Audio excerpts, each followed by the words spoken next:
ठीक है। हाँ जी बच्चों, क्या पढ़ रहे थे अपन? अर्थमेटिक प्रोग्रेशन है ना। क्वेश्चन लिखिए, है ना। Find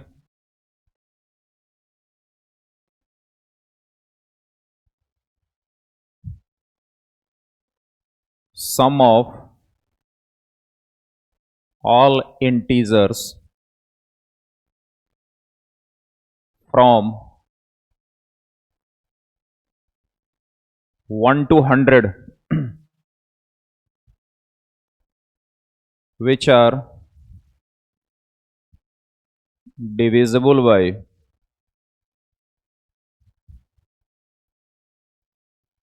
2 or 3। ठीक है। विच आर डिविजिबल बाई 2 और 3। बहुत पुराना क्वेश्चन है, आईआईटी का, है ना। आईआईटी बहुत पहले इस क्वेश्चन को पूछा था और इस क्वेश्चन को जेई मेन ने रिपीट करा है बहुत बार, है ना, इस टाइप का। तो क्वेश्चन है कि find sum of all integers from 1 to 100। Find sum of all integers from 1 to 100 that are divisible by 2 और 3। आपको एक बात बताओ कि जब तुमने इस क्वेश्चन को पढ़ा, ईमानदारी से बोलना, ऑनेस्टी से, कि क्या तुम्हें सेट थ्योरी की थोड़ी सी फील आ रही है या नहीं आ रही है? आ रही है। 2 और 3 बोल रहा है ना, इसका मतलब कहीं ना कहीं दो सेट का जिक्र हो रहा है। एक वो सेट, वो बॉक्स जिसके अंदर वही इंटीजर रहेगा जो 2 से डिविजिबल है। सुनना बच्चों, मैंने जब इस क्वेश्चन को पढ़ा ना तो मुझे थोड़ी सी सेट थ्योरी वाली फील आ रही है। मैंने एक बॉक्स बनाया, इस बॉक्स को मैंने S1 बॉक्स बोला। मतलब इस बॉक्स के अंदर, इस सेट के अंदर जो भी एलिमेंट गिरेगा वो सारा एलिमेंट 2 से डिविजिबल है। हमने एक और बॉक्स बनाया, इसको मैंने S2 बोला। इसके अंदर जो भी एलिमेंट आएगा वो सब 3 से डिविजिबल है। क्या आपको फील हो रहा है कि ये जो बॉक्स आपको दिख रहा है, ये वाला, इसके अंदर वही एलिमेंट हैं जो 2 और 3 दोनों से डिविजिबल हैं। इसका मतलब 6 से डिविजिबल है। इसके अंदर वही एलिमेंट है जो 2 से भी कटेगा, साथ में 3 से भी कटेगा, डिवाइड होगा, तो वो 6 से डिवाइड होगा। मतलब इंटरसेक्शन कॉमन। तो मैंने इस सेट को बोला डिविजिबल बाई 2, 2 से डिविजिबल। और ये जो सेट है divisible by 3, that is divisible by 3। ठीक है। ज्यादा क्वेश्चन को लेंदी नहीं करते हैं, काम की बात करते हैं। समझ में आ गया होगा, क्लियर है? आपको यह समझ में आ गया होगा कि आपको S1 यूनियन S2 कैलकुलेट करना। S1 union S2। पहले हम S1 पे चर्चा करेंगे कि व्हाट इज S1। S1 का मतलब डिविजिबल बाई 2, 2 से डिविजिबल नंबर का सम कैलकुलेट करना है फ्रॉम 1 to 100। बच्चों कभी कभी यहां क्वेश्चन में एक डायलॉग दिखा जाता है बिटवीन, और कभी कभी लिखा गया फ्रॉम। इस वर्ड पे फोकस नहीं करिएगा तो क्वेश्चन आपका गलत हो सकता है। फ्रॉम का मतलब हो गया 1 को रखा, 100 को भी रखा, close interval 1 to 100, that is meaning of from. And between लिखने का मतलब ओपन इंटरवल 1 to 100, 1 को छोड़ा गया, 100 को छोड़ा गया, उसके बीच की बात की जा रही है। ठीक है।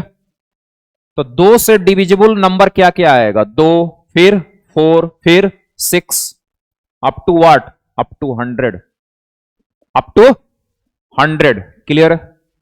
ये सीरीज आया, मतलब इस बॉक्स के अंदर जितने एलिमेंट थे उनको मैंने ऐड कर दिया। उनको मैंने ऐड कर दिया, तो आपको पता चल रहा है ना कि ये एपी है और ये एपी कितने टर्म का सम है? 50 का, 50 टर्म का सम है।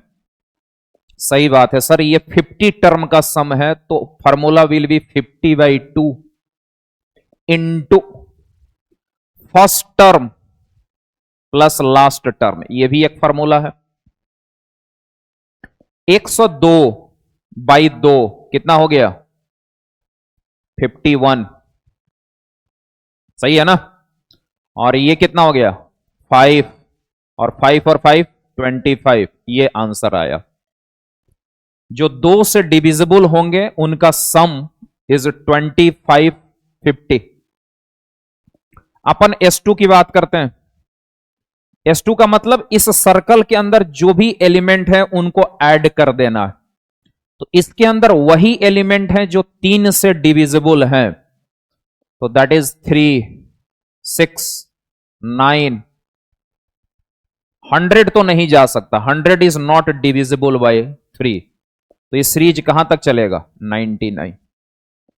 ये कंफर्म है बेटा कि ये अपने आप में एपी है, एपी है। कॉमन डिफरेंस कितने का है? तो सर 3 का कॉमन डिफरेंस है।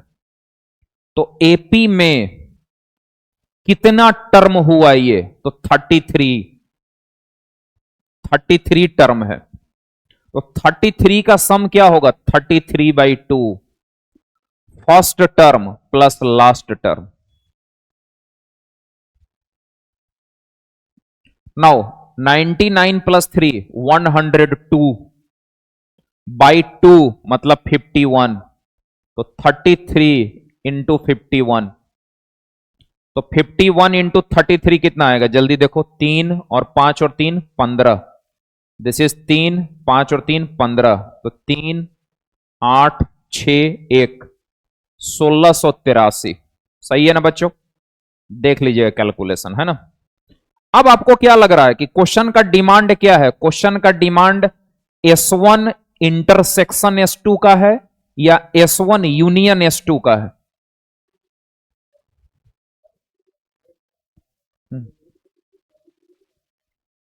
मेरे को उससे कोई मतलब नहीं है, मेरे को लैंग्वेज पे फोकस करना है। What is the meaning of language? ठीक है, फ्रॉम मतलब क्लोज इंटरवल 1 to 100, और बिटवीन का मतलब एक्सेप्ट 1 to 100। क्योंकि क्वेश्चन में यह भी तो आ सकता था ना कि फ्रॉम 3 to 100, क्वेश्चन तो मैं बना सकता हूं ना फ्रॉम 3 to 100, तो आपको 3 तो लेना पड़ता। और यदि मैं यहां पे लिख देता बिटवीन 3 to 100, तो 3 को छोड़ना पड़ता, 6 से स्टार्ट करते। क्लियर? अब ये बताओ बच्चों कि यहां पे S1 इंटरसेक्शन S2 चाहिए कि S1 यूनियन S2 चाहिए? ये सबको पता है इसकी फॉर्मूला क्या होती है। इसकी फॉर्मूला होती है S1 plus S2 minus S1 intersection S2 होता है। तो S1 के बारे में तो पता चल गया, S2 के बारे में भी पता चल गया, बट अब चाहिए S1 इंटरसेक्शन S2 चाहिए। तो S1 इंटरसेक्शन S2 का मतलब कौन से पार्ट की बात हो रही है? इस पार्ट की।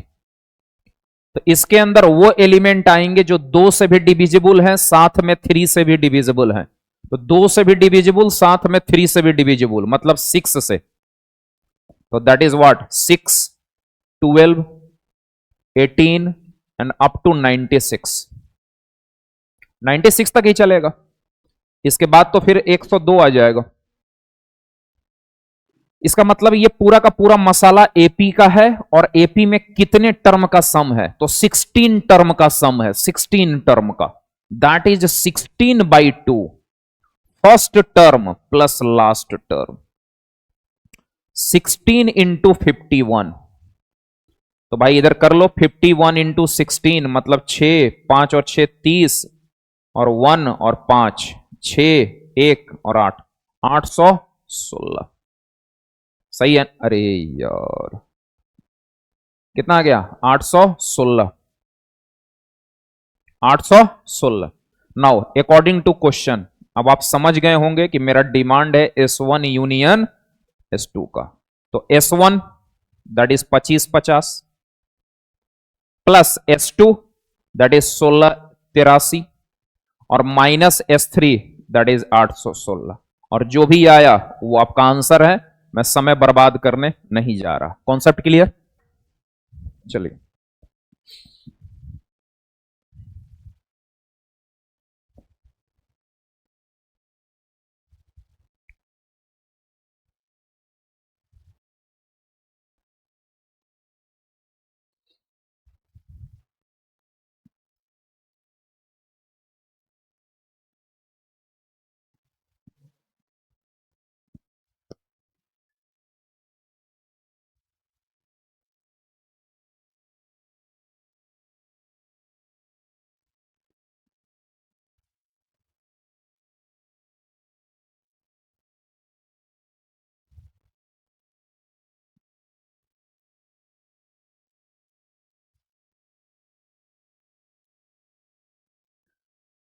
ठीक है ना। क्वेश्चन पूछा है जेई मेन ने और जेई मेन का फेवरेट है ना। The sum of n terms of two APs are in ratio 7n plus 1 is to 4n plus 27. Find ratio of their 11th term. ठीक है, 2 मिनट का समय देता हूं। 2 मिनट तो ज्यादा हो गया, 1 मिनट का समय दूंगा इस क्वेश्चन पे। ठीक है, ठीक है। देखना ये सब क्वेश्चन बहुत बार रिपीट हो चुका है जेई मेन के पेपर में, है ना।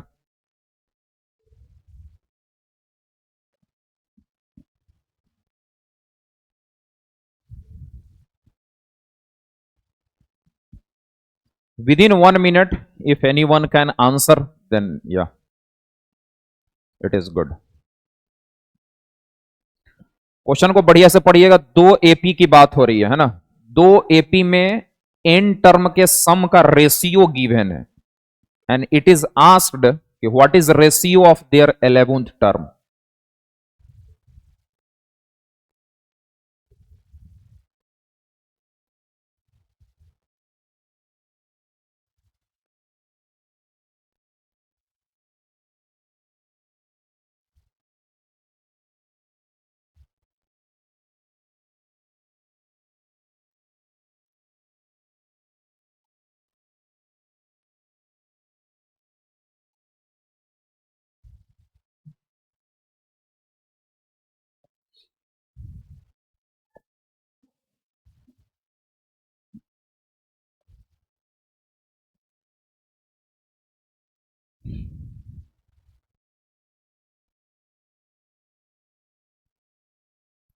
Anyone?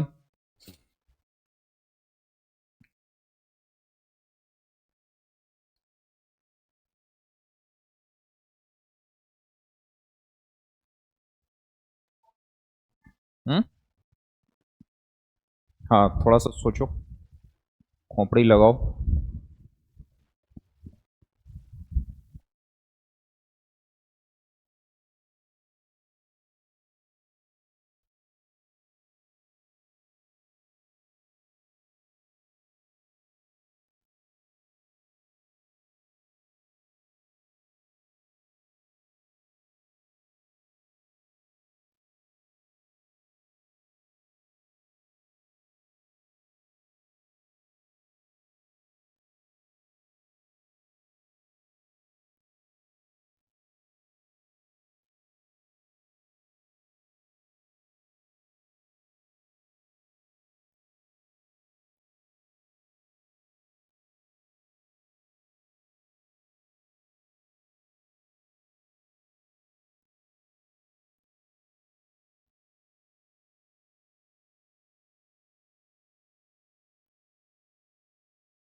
Can you give answer? 420, 4/3। Okay, सुनना बच्चों, है ना? देखना इधर, क्वेश्चन बोल रहा है कि sum of n terms of 2 APs are in ratio 7n plus 1 is to 4n plus 27, है ना? 7n plus 1 is to 4n plus 27. Find ratio of their 11th term. मैं क्या कर रहा हूं कि फर्स्ट एपी है, सुनना, इसके एन टर्म का सम। अब ये सब देख के घबराना नहीं है। S1 का मतलब हो गया पहला सीरीज, पहला एपी, उसके एन टर्म का सम, और दूसरा एपी इसके एन टर्म का सम, है ना? And this is 7n plus 1 upon 4n plus 27, 4n plus 27। ठीक, पहले एपी का मतलब हो गया कि एपी का मतलब ही होता है कि फर्स्ट टर्म क्या है और कॉमन डिफरेंस क्या है। क्योंकि जब तक वो पता नहीं रहेगा क्वेश्चन सॉल्व करना मुश्किल है। तो फर्स्ट टर्म को A1 मान लेते हैं और कॉमन डिफरेंस को D1 कॉल कर लेते हैं। तो पहले एपी के लिए n टर्म का सम क्या होगा? तो एपी में n टर्म का sum will be n/2, 2 into first term, मैंने A1 कॉल किया फर्स्ट टर्म को, n-1 कॉमन डिफरेंस को D1 बोला, divided by again n/2, 2a2। ये दूसरे एपी की बात हो रही है। तो दूसरे एपी में n टर्म का सम n/2, 2 into first term plus n-1, and this is common difference, and the ratio is 7 plus 1 upon 4n plus 27। थोड़ा आगे बढ़ो, n/2 से n/2 गया, जो बच गया वो है 2a1 plus n-1 d1 upon 2a2 plus n-1 d2, and the ratio is 7n plus 1 upon 4n plus 27। ठीक है, अब जरा समझना ही यहां पे सुनना, क्या तुम्हें ऐसा नहीं लगता कि ये जो चीज आई है निकल के, ये अपने आप में एक आइडेंटिटी है? ये जो लिखा हुआ है वो अपने आप में एक आइडेंटिटी है। समझा नहीं सर? आइडेंटिटी का मतलब ये हमेशा ट्रू है, मतलब n की हर वैल्यू के लिए ये ट्रू है जो नेचुरल नंबर है, क्योंकि n तो नंबर ऑफ टर्म्स है ना। तो n नेचुरल नंबर कुछ भी हो सकता है, 10, 20, 50, 100, 2 करोड़। तो यदि मैं n का वैल्यू जो LHS में पुट करूंगा वही सेम वैल्यू RHS में पुट करूंगा तो ही दोनों इक्वल होगा। मतलब जिस n की वैल्यू के लिए LHS एक्सप्रेशन, जिस n की वैल्यू के लिए LHS का जो एक्सप्रेशन है वही n की वैल्यू के लिए RHS का एक्सप्रेशन इक्वल है। इसका मतलब ये अपने आप में एक आइडेंटिटी है जो हमेशा ट्रू है किसी भी n के लिए। कैसे सर? जैसे आप 5 टर्म का सम निकालते तो इधर n की वैल्यू 5 देनी पड़ती, because it is ratio of sum of n term, it is ratio of sum of n term। तो इधर sum of 5 term, sum of 5 term means n equal to 5, sum of 10 terms, sum of 10 terms means n equal to 10। तो this is true for all values of n। समझ में आया? for natural number, मतलब ये एक identity है कि जो वैल्यू n का LHS को देंगे वही सेम वैल्यू RHS में जाएगा। यदि हम LHS को 2 जूता लगाएंगे तो RHS को भी 2 जूता लगाना पड़ेगा। इसको यदि मैं 3 तबड़ाक दूंगा तो इसको भी 3 थप्पड़ लगाऊंगा। बात स्पष्ट है। तो वत्स इधर आओ, खोपचे में आओ वत्स, खोपचे में आओ, और खोपचे में आओ और आ करके अपना टारगेट बताओ। तुम्हें ऐसा नहीं लगता कि खोपचे में आने के बाद मेरा टारगेट क्या है? अपना जो टारगेट है वो 11th टर्म का रेशियो है। क्वेश्चन में जो पूछ रखा है वो क्या पूछा है बच्चे? 11th टर्म की रेशियो बतानी है। किसकी रेशियो बाबू? 11th टर्म की रेशियो बतानी है। दोनों एपी के 11th टर्म की रेशियो बतानी है, दोनों एपी के। तो भाई 11th टर्म तो सीधा सा फंडा है कि a प्लस 10d होता है। ठीक है, इसका मतलब पहले एपी के लिए a प्लस 10d1 होगा और दूसरे एपी के लिए a प्लस 10d2 होगा। मतलब जो टारगेट है अपना, टारगेट है T11 by T11, that is A1 plus 10d1 और A2 प्लस 10d2, यही टारगेट है। ठीक है, मुझे लगता है कि मैं ये टारगेट अचीव कर सकता हूं इस इक्वेशन स्टार की मदद से। जो क्वेश्चन में इंफॉर्मेशन दिया है उस इंफॉर्मेशन से इक्वेशन नंबर स्टार आया है और इस इक्वेशन स्टार के हेल्प से मैं ये अपना टारगेट अचीव कर सकता हूं। कैसे? बस यहां पे A1 बनानी है और यहां पे 10 बनानी है। तो मैंने इक्वेशन नंबर स्टार को लिया और 2 से ऊपर नीचे डिवाइड कर दिया, तो ये बन गया A1 plus n minus 1/2d1 upon A2 plus n minus 1/2d2 and this is what 7n plus 1 upon 4n plus 27, 4n plus 27।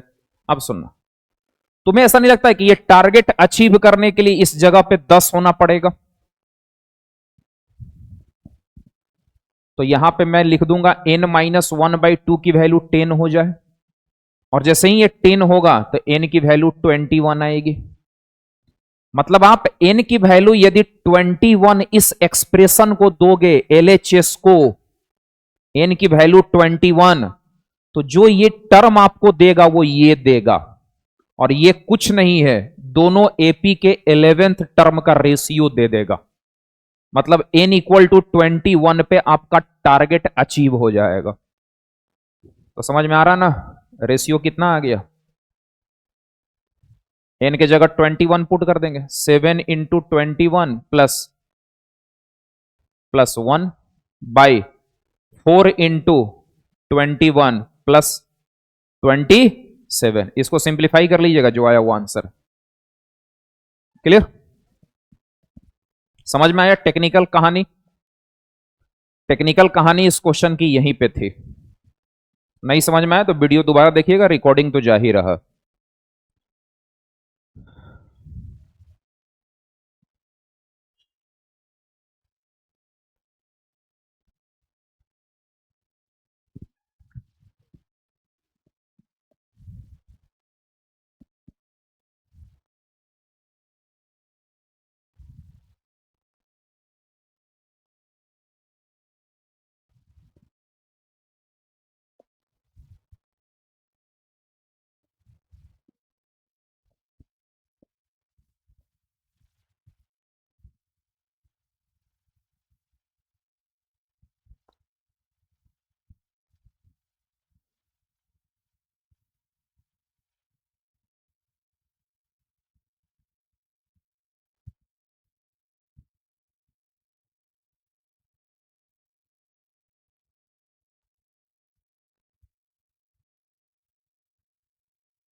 ठीक है बच्चों,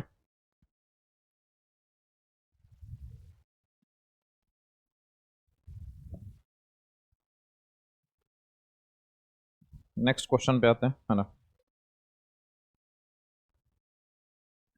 question is sum of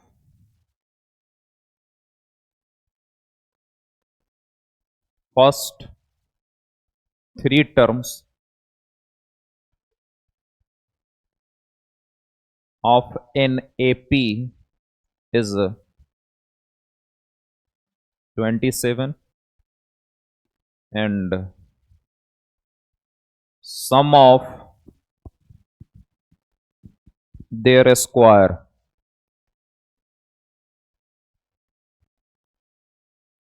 is 293, then find Sn.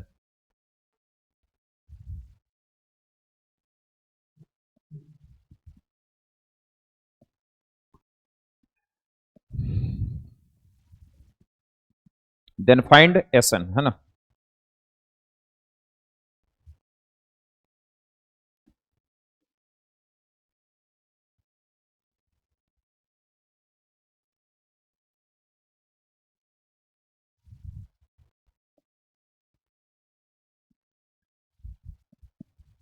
ठीक है,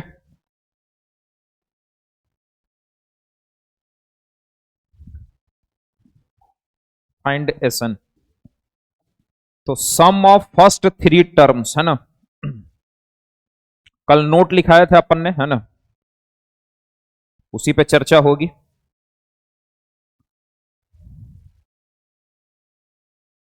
चलो देखो इधर समझना, आप क्वेश्चन समझो, है ना, बाद में लिखना। समझने के टाइम पे एकदम आराम से समझिए, शिद्दत के साथ, बिना हड़बड़ाहट बेचैनी के, और लिखने के टाइम पे बस अंधाधुन लिखिए, खूब टाइम लीजिए। वैसे भी मैं समय देता हूं, है ना, क्वेश्चन एक्सप्लेन करने में काफी समय देता हूं, तो उसमें बस समझिए।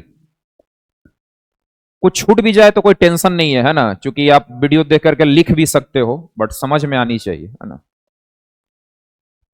सम of first 3 terms of AP is 27। AP में 3 टर्म का जो सम है वो 27 है।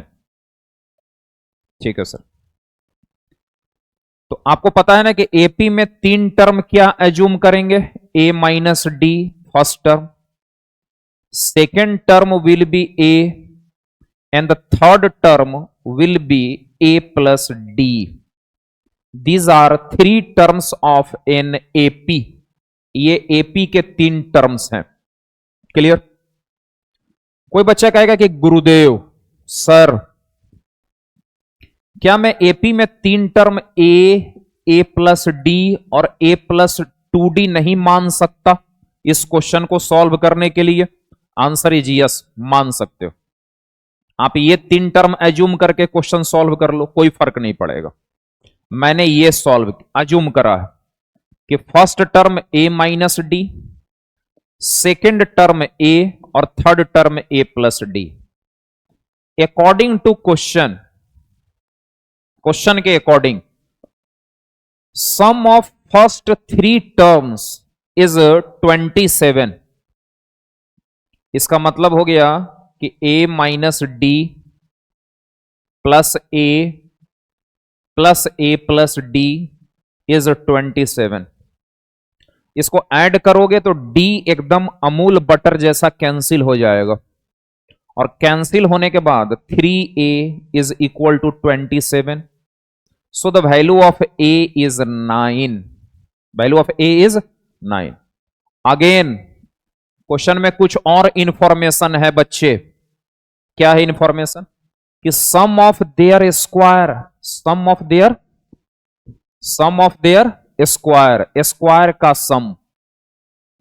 तो भाई सम ऑफ देयर स्क्वायर मतलब A minus D square plus A square plus A plus D square, and this is equal to 293। 293। A का मतलब तो 9 है, तो 9 minus D square plus 9 square और 9 plus D square, this is 293। 9 square 81, 9 square 81, 81 that is 243। D square 2d square minus 18d plus 18d cancel out, and this is 293. Now 2d square equal to 50. So the value of d is plus minus 5. d की कितनी value आ गई? Plus 5 और minus 5. तो d 2 आने का मतलब हो गया कि आपके पास 2 एपी डेवलप हो रहा है. कितने एपी? हाँ, 2 डिफरेंस है. एक एपी का कॉमन डिफरेंस फिक्स होता है. कॉमन डिफरेंस फिक्स चीज है. कोई एक एपी है तो यदि एपी एक है तो उसका कॉमन डिफरेंस भी एक ही होगा, फिक्स होगा. लेकिन यहां कॉमन डिफरेंस 2 है तो यह समझने में बिल्कुल टाइम नहीं लगा कि क्वेश्चन में 2 एपी आ चुके हैं. ठीक है, लेकिन दोनों का फर्स्ट टर्म सेम ही है. तो मैं क्वेश्चन को बनाऊंगा केस लेके कि इफ d बराबर 5 और a बराबर 9 तो what is sum of n term. तो यदि पहला टर्म 9 है, कॉमन डिफरेंस 5 है, तो आप समझ रहे हो ना कि ये सीरीज इंक्रीजिंग एपी है क्योंकि कॉमन डिफरेंस पॉजिटिव है. सारे टर्म बढ़ते चले जाएंगे. मुझे उस सब चक्कर में नहीं पड़ना. मेरा टारगेट एसएन है, सम ऑफ एन टर्म. तो फॉर्मूला लगाइए और आंसर कीजिए. n by 2 2a. तो भाई मेरे, जो सबसे बड़ी गलती बच्चे यहां करते हैं वो यही करते हैं जो मैं अभी कर रहा हूं आपको दिखाने के लिए.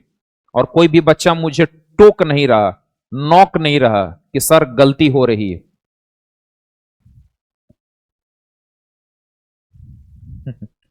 ए पहला टर्म नहीं है.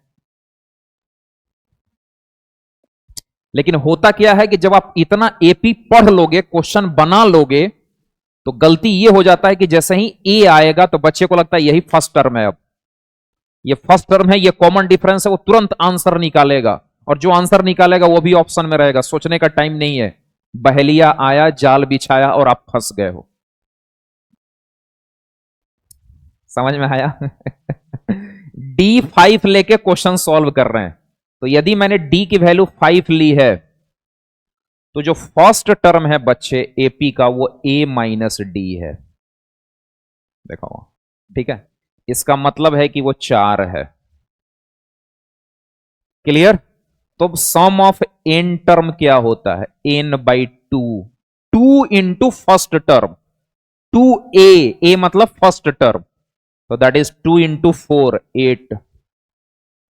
n minus 1 common difference is what? 5. ठीक है, तो कितना आंसर आएगा? n 5n plus 3 by 2. This is Sn. दूसरा case, if d equal to minus 5 then what is first term? a minus D. First term, तो a minus d का मतलब हो गया 14. देख लो ना, 9 माइनस माइनस 5 14. तो भाई सम ऑफ n टर्म क्या आएगा? n by 2 2a plus n minus 1 common difference minus 5 means n that is what? 5 और 28 33 माइनस 5n बाई 2. क्लियर? समझ में आया? तो क्या समझ में आया जरा समझिएगा. मैं ये क्वेश्चन बहुत सिंपल है, ठीक है ना. ये क्वेश्चन 10th पास बच्चों को कराया जाता है. 12th पास बैच में ये क्वेश्चन डिस्कस भी नहीं करनी चाहिए. लेकिन जो जनरली बच्चे क्या गलती करते हैं, जब भी वो एपी का 3 term a minus d, a और a प्लस डी कॉल करते हैं, इधर 3 terms of an AP are a minus d, a and a plus d, जैसे ही वो बच्चा कॉल करेगा 3 टर्म्स एपी में, तो कॉल करते ही क्या होता है कि सॉल्यूशन करने के बाद उसको a फर्स्ट टर्म नजर आता है. वो भूल जाता है, क्योंकि सिंबल की इतनी प्रैक्टिस हुई रहती है कि उसको लगता है कि a ही फर्स्ट टर्म है. ठीक है, तो थोड़ा सतर्क रहिएगा. क्लियर? कि a minus D first term है, a नहीं है.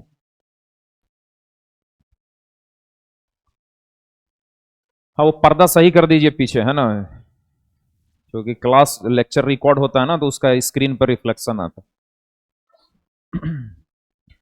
और अभी ठोक ठाक करना पड़ेगा तो कर लीजिए. साउंड तो आएगा नहीं, कोई दिक्कत तो है नहीं. कोई दिक्कत.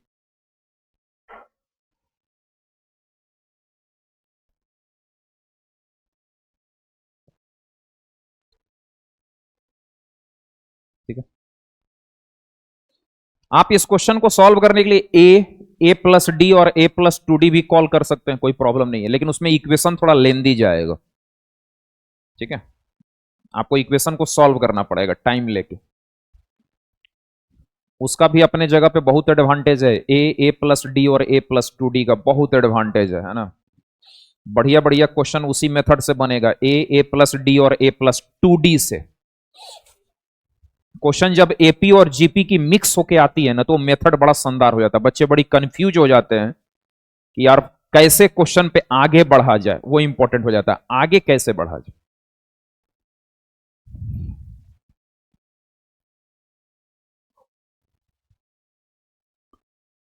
Now this is all about AP, है ना। Going to start arithmetic mean, concept of mean, है ना।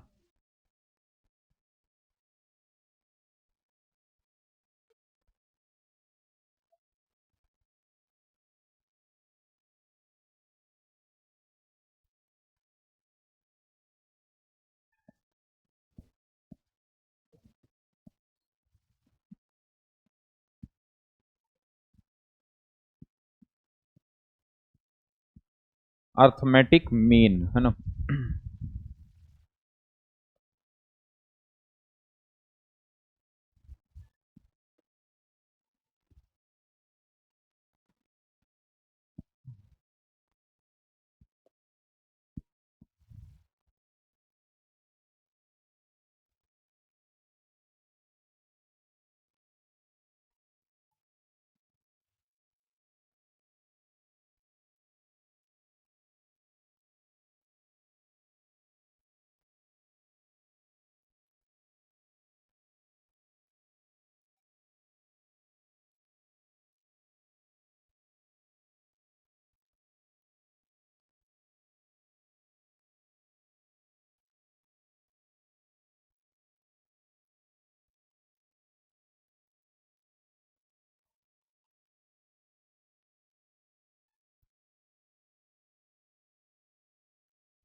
ठीक है बच्चों, सुनना, है ना।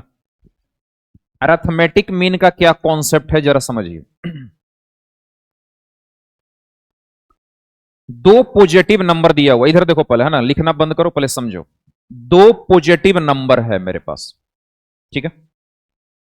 उस दो पॉजिटिव नंबर के बीच में एन नंबर्स आ गए। दो पॉजिटिव नंबर है, इसके बीच में एन नंबर आए, तो हमारे पास नंबर का कलेक्शन हो गया। और ये सारा कलेक्शन एक एपी सेट को क्रिएट किया, एक सेट क्रिएट किया, वो सेट एपी हुआ। प्रोग्रेशन एक सेट है, तो ये एपी बना दिया। तो हम बोलेंगे कि फर्स्ट टर्म और लास्ट टर्म, मतलब वो जो दो टर्म्स था उसके बीच में जितने भी नंबर आपको दिखाई दे रहे हैं, वो सारे नंबर अरिथमेटिक मीन है between given number a and b. एक बार फिर सुने, फर्स्ट एक टर्म है ए और एक टर्म है बी, ये दोनों टर्म पॉजिटिव है। दो पॉजिटिव टर्म है, इस पे बच्चा फोकस नहीं करता, इस लाइन पे फोकस ही नहीं करता, पॉजिटिव टर्म पे। दो टर्म पॉजिटिव है, इसके बीच में एन नंबर्स आए हैं, एन नंबर्स दिखाई दे रहा, और ये सारे मिल करके एक एपी क्रिएट करता है। तो हम बोलेंगे कि ए और बी, इसके बीच में जितना भी नंबर दिखाई दिया वो सब अर्थमेटिक मीन है। जैसे A1 दिखाई दे रहा, तो A1 को बोलेंगे first arithmetic mean between a and b. A2 मतलब second arithmetic mean between a and b. AN का मतलब nth arithmetic mean between a and b. क्या मतलब सर? मतलब ये है जैसे 2 4 6 8 है, ये एपी है, तो मैं 4 को बोलूंगा कि 4 पहला अर्थमेटिक मीन है। 2 और 8 के बीच में, 2 और 8 उसके बीच में this is first arithmetic mean. 2 और 8 के बीच में this is second arithmetic mean. ठीक है, समझ में आया? अब सुनना, ये बताओ बच्चों कि मान लो ऐसा क्वेश्चन आ गया। अब सुनना, ये डेफिनेशन हो गया, अब मैं कुछ फार्मूला डेवलप करने जा रहा हूं। मान लो आपके पास क्वेश्चन आ गया, ठीक है ना, जेई मेन ने पूछ दिया। ऐसा तो है नहीं कि जेई मेन सारा क्वेश्चन टफ ही पूछता, वो 30% क्वेश्चन बड़ी इजी रखता, ठीक है। लेकिन मैथ में अब नहीं है, वो मैथ में बस 20% क्वेश्चन ही इजी रखता है जिसमें कैलकुलेशन ना के बराबर हो। बाकी 80% क्वेश्चन एकदम सुपर फास्ट होना पड़ेगा, बढ़िया लेवल पे एकदम, ठीक है। तो समझो, है ना, क्या बोल रहा था मैं। मान लो ऐसा कोई क्वेश्चन आ गया कि 3 A1 A2 A3 एंड 4 ये एपी में है। 5 numbers are in AP, 5 numbers are in AP, then what is the common difference of AP? अब यदि तुम कॉमन डिफरेंस के बारे में ऐसे सोचोगे कि सर कॉमन डिफरेंस मतलब difference between two consecutive term, तो गड़बड़ हो जाएगी, आंसर नहीं आएगी।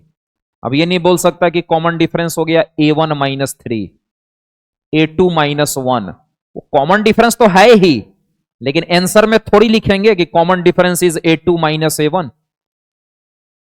आंसर थोड़ी लिखेंगे कि common difference is A3 minus A2। Answer तो ये नहीं लिख सकते कि A3 minus A2 is common difference, 4 minus A3 is common difference. What is common difference?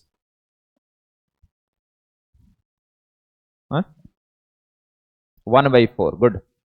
तो मैं कॉमन डिफरेंस एक्चुअली निकालना चाहता हूं, क्योंकि एपी के बारे में पढ़ रहा हूं। अरे मीन वीन क्या है? मीन का मतलब ये हो गया कि एक एपी का क्वेश्चन हो गया। किसका? एपी का। देखो ना, एपी बन गया, तो कॉमन डिफरेंस तो इंपॉर्टेंट है एपी में, ये तो सबसे पहले बोला जा चुका है। ये common difference are very important in chapter of AP. तो बच्चों, क्या मैं बी को बोल सकता हूं हियर कि b is n plus 2th term? जल्दी सोच के बताओ। अरे A1 का मतलब हो गया फर्स्ट अर्थमेटिक मीन, मतलब second term. First arithmetic mean मतलब second term of AP. Second arithmetic mean मतलब थर्ड टर्म। तो एन का मतलब nth arithmetic mean means n plus 1th term, और उससे एक स्टेशन आगे, मतलब n प्लस 2th टर्म। तो n plus 2th term is what? First term plus n plus 2 minus 1 into D, that is formula. Clear? ये समझ में आ रहा है ये लाइन? अबे हाँ ना बोलो। तो यहां से d निकल के आया मजे में b minus a by n plus 1, और ये आपको याद रखना है, इसको याद रखना है बच्चे, है ना, कि कॉमन डिफरेंस मतलब what is common difference? Direct निकालना है कॉमन डिफरेंस, तो last term minus first term by n plus one. कोई पूछे व्हाट इज n, तो n is number of arithmetic mean, number of, ठीक है सुनना। जैसे यहां देखो तो 2 4 6 8 10, मुझे इसका कॉमन डिफरेंस निकालना, तो कॉमन डिफरेंस को मैं ऐसा बोल सकता हूं कि 10 माइनस 2 बाई 3 प्लस 1 4, तो that is 8 by 4, that is 2, common difference 2 है, क्योंकि 4 6 8 जो है ना वो अर्थमेटिक मीन है, 3 अर्थमेटिक मीन है, सो n की वैल्यू 3 हो जाएगी।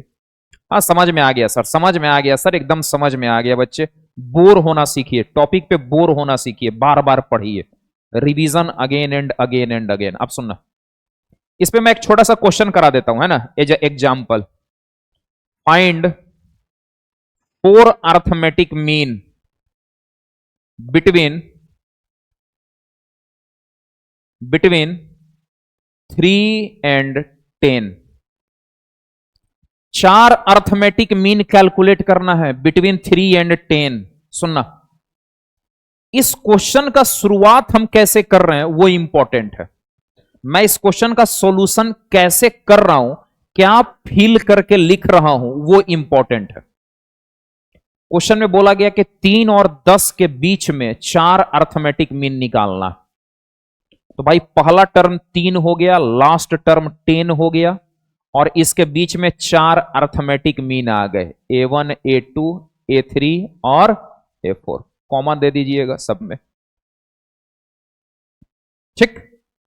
अब मैं ये बोल रहा हूं कि ये पूरा का पूरा सीरीज AP बन चुका है, ठीक, और पहला अर्थमेटिक मीन का मतलब दूसरा टर्म होता है, पहला अर्थमेटिक मीन मतलब दूसरा टर्म, चौथा अर्थमेटिक मीन दैट इज पांचवा term.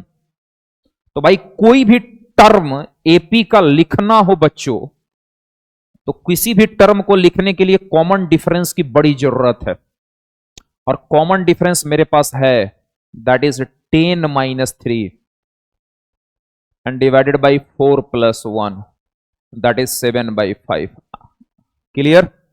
Then what is first arithmetic mean?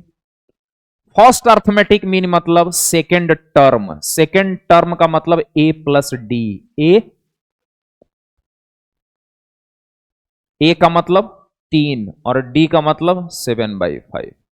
ये जोड़ लीजिएगा, एडिशन सब्ट्रैक्शन कर लीजिएगा, मैं बस फील दे रहा हूं। Second arithmetic mean that is third term, तो A प्लस 2D।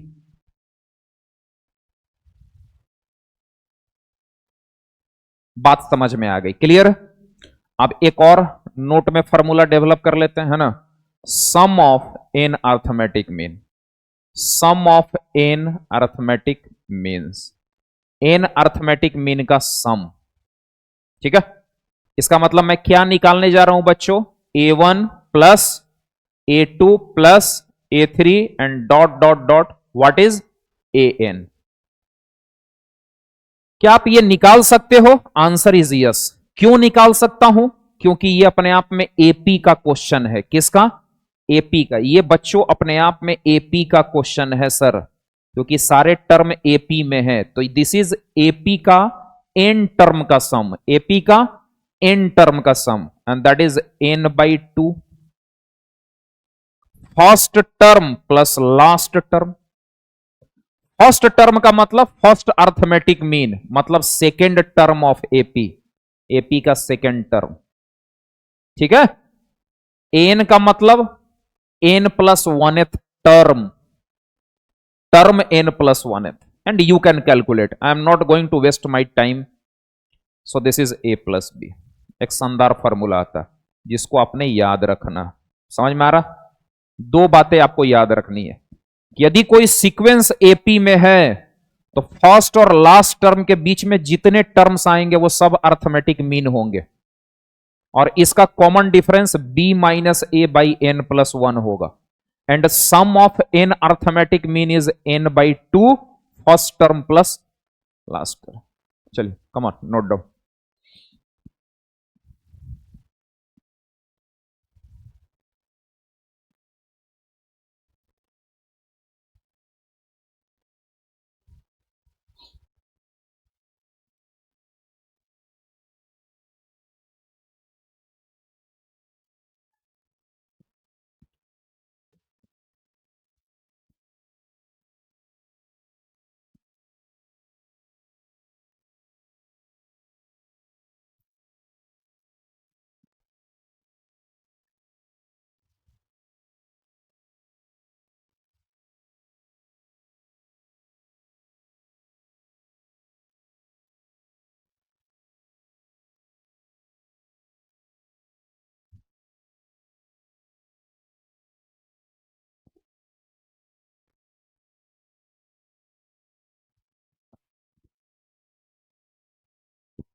ठीक है, हो गया है।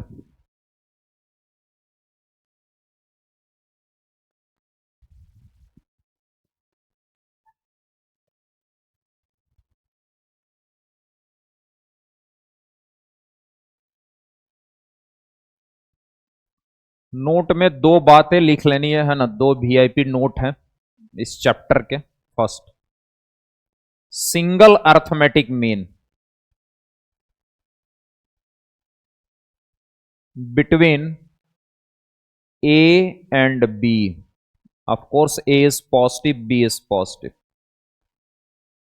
Is a plus b by 2. And second, three terms a, b, c are in AP, then 2b equal to a plus c. 2b equal to a plus c. ठीक है। Now I'm going to start geometric progression, है ना।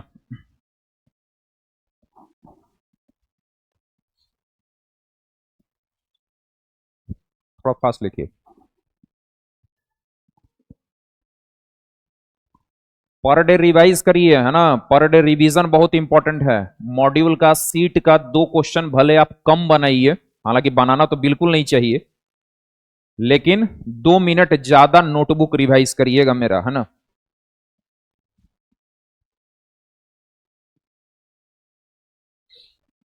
Revise करने का मतलब होता है बैठ के शायरी नहीं पढ़ना, है ना। जब भी बच्चे नोटबुक रिवीजन करने के लिए जाते हैं तो भाई मैथ का रिवीजन जो है ना वो केमिस्ट्री के जैसा नहीं होता। ये नहीं कि यहां से गए मैथ का रिवीजन करना है तो बैठ गए बिस्तर पर लेट गए आराम से एकदम, और बिस्तर पर लेटने के बाद बस कॉपी खोल लिया, और कॉपी खोलने के बाद यस ओम जय जगदीश हरे जय हनुमान ज्ञान गुण सागर, यस मेरे को समझ में आ रहा है, गुरुदेव सब बढ़िया पढ़ाता है, टीचर क्या मस्त है, लाजवाब है, बढ़िया पढ़ रहे हैं, एकदम समझ में आ रहा है, एकदम झकास। ऐसे नहीं भाई साहब, क्वेश्चन लीजिए, कलम लीजिए, पेपर लीजिए, रफ कॉपी लीजिए, कलम लीजिए, है ना। क्वेश्चन नंबर 1 देखा सर, ये तो क्वेश्चन बनने लायक है, सिंपल है। जो भी क्वेश्चन सिंपल है पहले उसको हटाइए, वो सिंपल था पहले भी, अभी भी है, बाद में भी रहेगा, कभी भी बनेगा आपसे। जो एवरेज क्वेश्चन है उस पर स्टार लीजिए, जो टिपिकल क्वेश्चन है डबल स्टार लीजिए, बार बार उसी को सॉल्व करिए। सॉल्व इसलिए करिए ताकि रिदम बने, स्पीड बने, एक्यूरेसी आए, दैट इज इंपॉर्टेंट। समझ रहा है। चलिए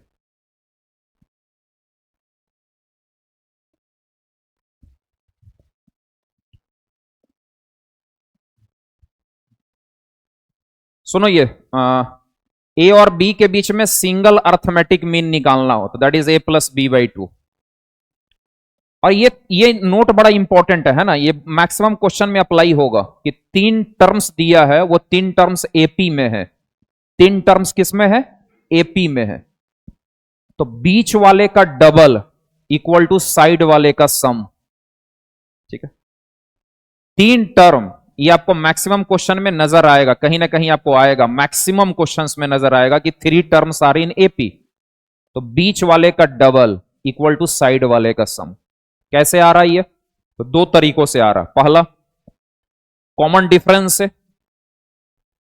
3 टर्म्स एपी में है तो common difference means B minus A and common difference means C minus B.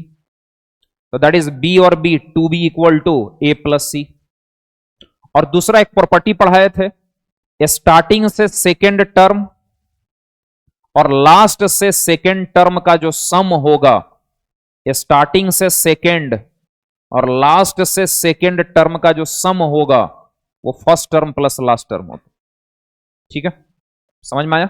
अब हम पहले ज्योमेट्रिक प्रोग्रेशन स्टार्ट कर रहे हैं, है ना, क्योंकि आगे जो भी क्वेश्चंस बनेंगे वो एपी और जीपी का मिक्सचर होगा। तो थोड़ा जीपी के क्वेश्चन देख लें। अभी तक वही क्वेश्चन देखा जो प्योर का प्योर एपी का था। ठीक है, आप देखेंगे प्योर जीपी का, उसके बाद में आएगा हलवा मिक्सचर, है ना। चलते हैं, लिख लिया आपने इधर? हो गया बच्चों? इधर वाला भी हो गया है क्या? ठीक है ना। चल बच्चा, हेडिंग ले ले, ज्योमेट्रिक प्रोग्रेशन।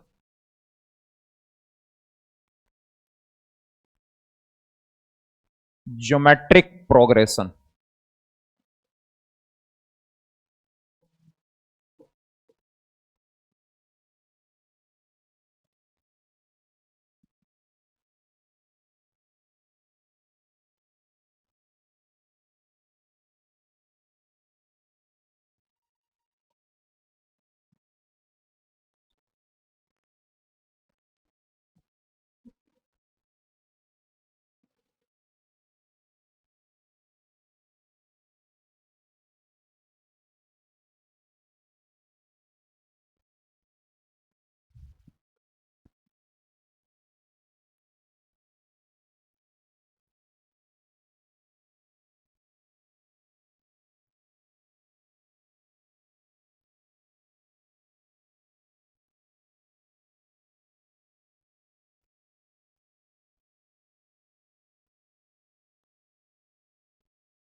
ठीक है बच्चों, ज्योमेट्रिक प्रोग्रेशन किसको बोलते हैं, है ना। जैसे अर्थमेटिक प्रोग्रेशन में, अर्थमेटिक प्रोग्रेशन में सुनिएगा, अर्थमेटिक प्रोग्रेशन में common difference was important, common difference he important था। ज्योमेट्रिक प्रोग्रेशन में कॉमन रेशियो इज इंपॉर्टेंट, बस इतनी सी बात है। For arithmetic progression, this is the collection of numbers and these collection are in AP if difference is maintained, difference is constant, common difference. But this collection of numbers are in GP if ratio is constant, ratio maintain है, ratio constant है। ठीक है, difference कैसे निकालते थे? Difference मतलब difference of 2 consecutive number, difference of 2 consecutive number is called common difference, है ना। What is common ratio? Common ratio, common ratio means ratio of 2 consecutive number, ratio of 2 consecutive number, अगला by पिछला, अगला by पिछला, not पिछला by अगला, अगला by पिछला। ठीक है, वो कांस्टेंट होना चाहिए रेशियो, बट रेशियो 0 नहीं होना चाहिए, है ना। Here R is called common ratio of GP, R को क्या पढ़ेंगे बच्चे? Common ratio of GP. तो जीपी में सबसे इंपॉर्टेंट चीज है क्या?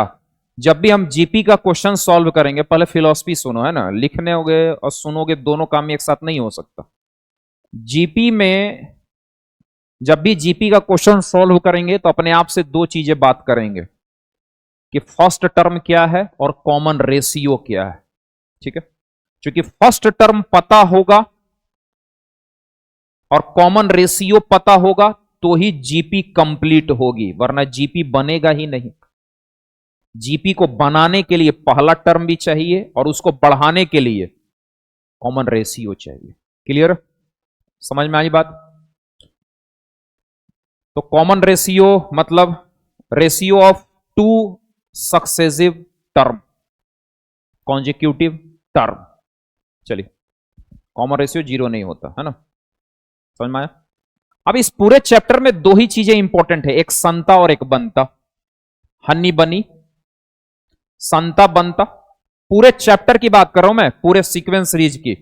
दो ही चीजें तो इंपॉर्टेंट है, संता और बनता। संता क्या है? टीएन है, और बनता क्या है? एसएन है। बस इसी पे बात होती है। What is TN? मतलब general term, nth term of AP, of GP, of HP. And what is SN? Sum of N term. Santa और बनता की जोड़ी है ये चैप्टर। Okay, write down. तो हो गया क्या?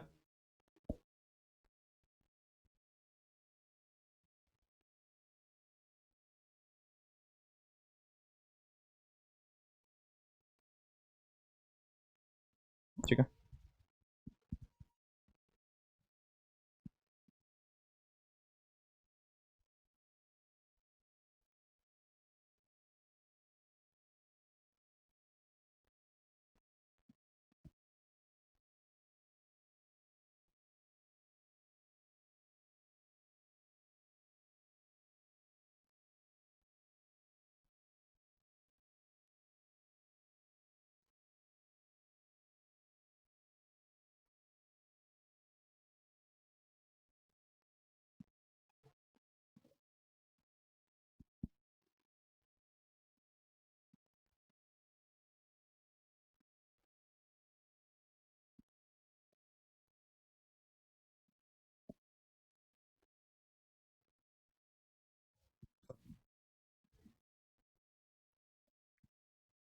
Nth term of GP. ठीक है बच्चों, चलो देखो इधर सुनना, मैं जीपी की बात कर रहा हूं और जीपी का एनथ टर्म निकालना चाहता हूं।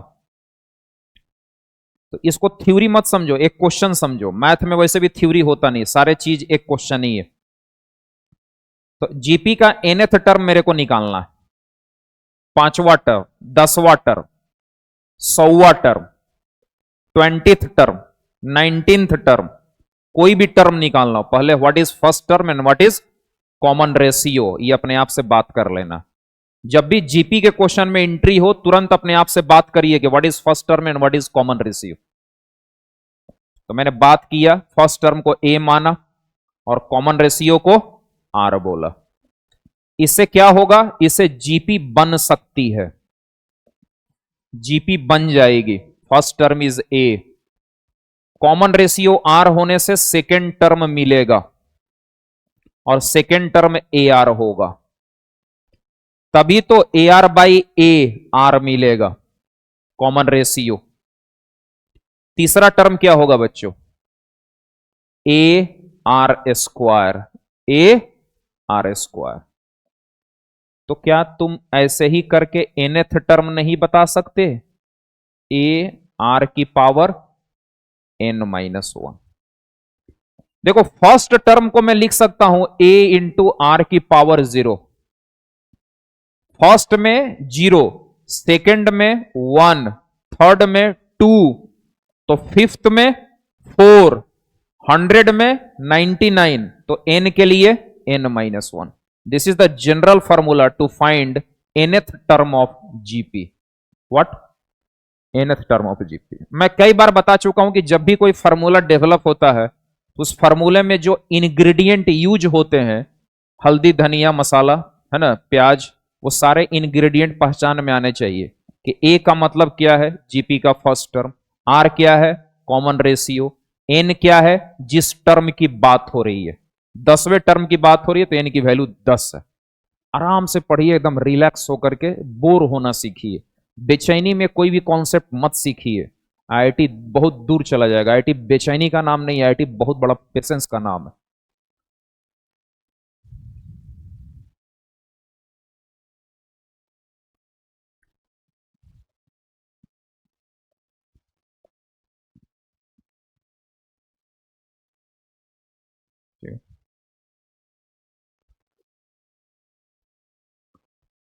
तो आज इतना ही है ना।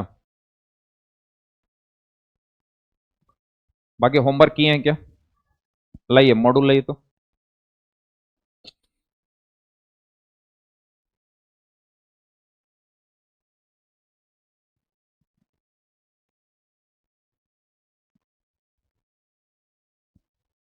कौन सा डीपीपी था? आए, 1 था ना।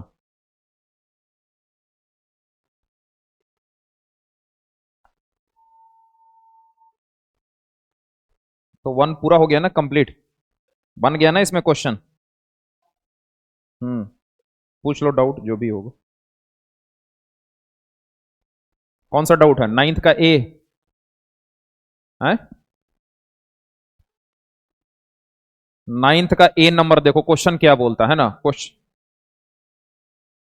क्वाड्रेटिक का क्वेश्चन है छोटू, है ना। रूट्स आर इक्वल है, तो by hypothesis you can solve कि x equal to 1 is the root.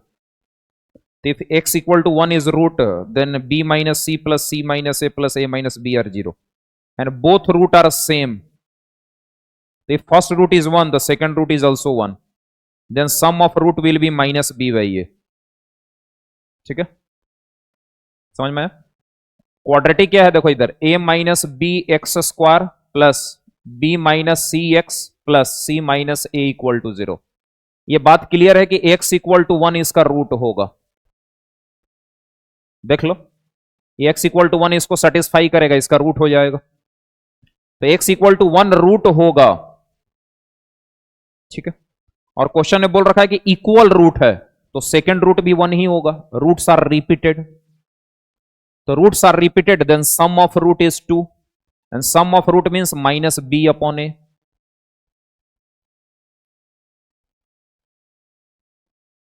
ठीक है, अब यहां सॉल्व कर लेना। 2a minus 2b equal to what, minus B plus C. सही है, तो यहां से कितना आ जाएगा, 2a equal to b plus C. A का डबल इक्वल टू साइड का सम, तो ए बीच में आएगा, ये दोनों साइड में आएंगे, तो बी ए सी पक्का एपी में होगा। और मैं ये भी बोल सकता हूं कि सी ए बी भी एपी में होगा। अभी पढ़े ना प्रॉपर्टी, बीच वाले का डबल इक्वल टू साइड वाले का सम।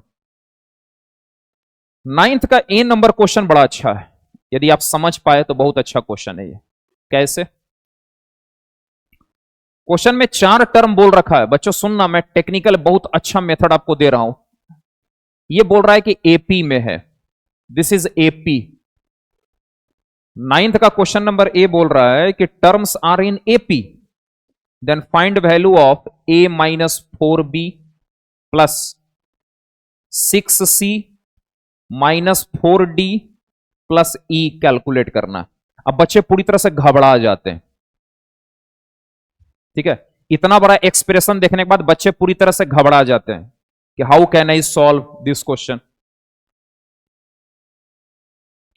तो मेथड क्या ले ताकि इस क्वेश्चन को सॉल्व करना ज्यादा अच्छा हो जाए? तो मैंने बोला कि ये सब टर्म एपी में है। एपी की सबसे खास बात है कि कॉमन डिफरेंस मेंटेन होता है।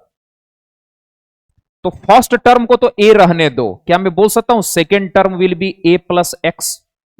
अब ए प्लस डी मत बोलना, चूंकि डी लेटर यूज हुआ है क्वेश्चन में। यदि तुमने सेकेंड टर्म को ए प्लस डी बोला तो गड़बड़ हो जाएगी। Second term A plus D बोला तो गड़बड़ हो जाएगी। डी लेटर यूज हो चुका है, इसलिए मैंने एक्स बोल दिया। क्या मैं बोल सकता हूं कि थर्ड टर्म जो होगा वो a प्लस 2x होगा, एंड d को बोल सकता हूं कि a प्लस 3x होगा, और मैं e को बोल सकता हूं कि a प्लस 4x होगा। कहोगे इससे फायदा क्या हुआ? तो फायदा यह होगा कि सारे वेरिएबल दो वेरिएबल में कन्वर्ट हो गए। अब A B C D E नहीं दिखेगा, अब आपको ए और एक्स दिखेगा। अब इस सारा वैल्यू को यहां रख दीजिए एक्सप्रेशन में, कट पीट के आंसर 0 आ जाना चाहिए। समझ गए?